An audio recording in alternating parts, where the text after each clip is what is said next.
Vivo সিরিজের নতুন আরো একটি ফোন লঞ্চ হতে যাচ্ছে, ভিভো S50 Pro Mini। এই ফোনটার সবচেয়ে চমৎকার বিষয় হচ্ছে এতে IP68 প্লাস IP69 রেটিং দেওয়া। এর মানে হচ্ছে ফোনটা আপনি 30 মিনিটের মতো পানিতে সার্ভাইভ করতে পারবেন। এর সামনে পেছনে রয়েছে গ্লাস এবং মেটাল ফ্রেম। চলুন তাহলে দেখে নেওয়া যাক ফোনটিতে আরো কি কি চমৎকার বিষয়গুলো থাকছে এবং এর ভালো মন্দ দিকগুলো কি কি। এই ফোনটা আসলে কাদের জন্য নেওয়া উচিত হবে এবং কাদের জন্য নেওয়া উচিত হবে না, সকল বিস্তারিত নিয়ে কথা বলবো আজকের এই ভিডিওতে। সো সম্পূর্ণ ভিডিওটি কন্টিনিউ করতে থাকুন। আর হ্যাঁ, আপনি যদি আমাদের চ্যানেলে নতুন ভিউয়ার্স হয়ে থাকেন, রিকোয়েস্ট থাকবে চ্যানেলটা সাবস্ক্রাইব করে রাখার।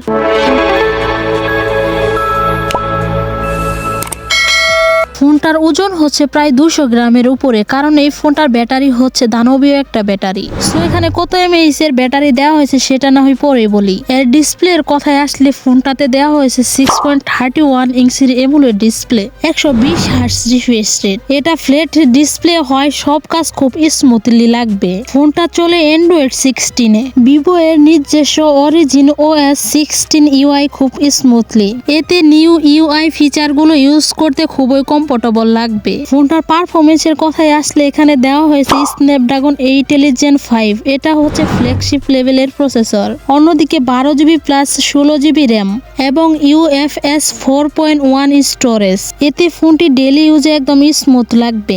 মাল্টিটাস্কিং এবং হেডি গেমের ক্ষেত্রে এই পারফরমেন্সটা দারুণ পারফর্ম করবে।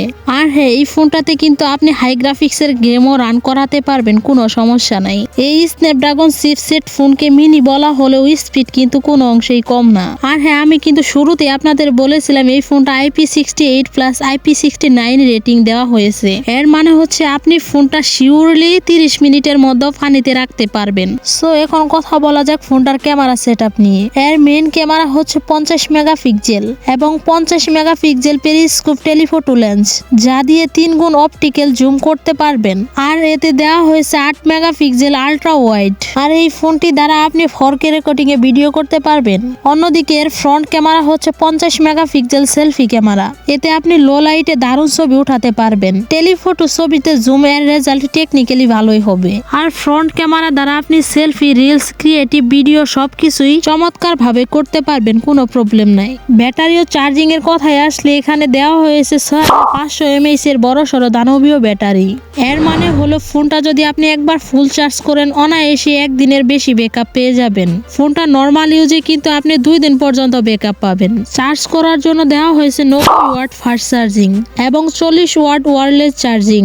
আমার কাছে মনে হয় ব্যাটারি লাইফটা সত্যি পাওয়ারফুল হবে, কারণ এখানে দেওয়া হয়েছে 6500 mAh এর বড়সড় দানবীয় একটা ব্যাটারি। অডিও এবং কানেক্টিভিটির কথায় আসলে এখানে দেওয়া হয়েছে দারুণ speaker, Bluetooth 5.4, wifi 6.7, fingerprint sensor, face unlock ইত্যাদি আধুনিক কানেক্টিভিটি সাপোর্ট রয়েছে। সো এখন সবচেয়ে বড় কথা হচ্ছে এই ফোনটার প্রাইস কত। বাংলাদেশে এই ফোনটার প্রাইস হতে পারে প্রায় 70,000 টাকার আশেপাশে। বাইরে থেকে দাম কিছুটা কমতেও পারে বা বাড়তেও পারে। ফোনটা এখনো বাংলাদেশে লঞ্চ হয়নি, তবে অল্প কিছু দিনের মধ্যেই লঞ্চ হয়ে যাবে। এখন কথা হচ্ছে এই ফোনটা আসলে কাদের জন্য কেনা উচিত হবে এবং কাদের জন্য উচিত হবে না। অ্যাকচুয়ালি যারা চান ফ্ল্যাগশিপ লেভেলের পারফরমেন্স, ওয়াটারপ্রুফ ফোন এবং বড় ব্যাটারি, দ্রুত চার্জিং হবে, প্রিমিয়াম ডিজাইন এবং ভালো ক্যামেরা, তাদের জন্য এই ফোনটা ঠিক আছে। যারা এই দামের মধ্যে কিনতে চান তারা অ্যাকচুয়ালি এই ফোনটা চয়েস করতে পারেন।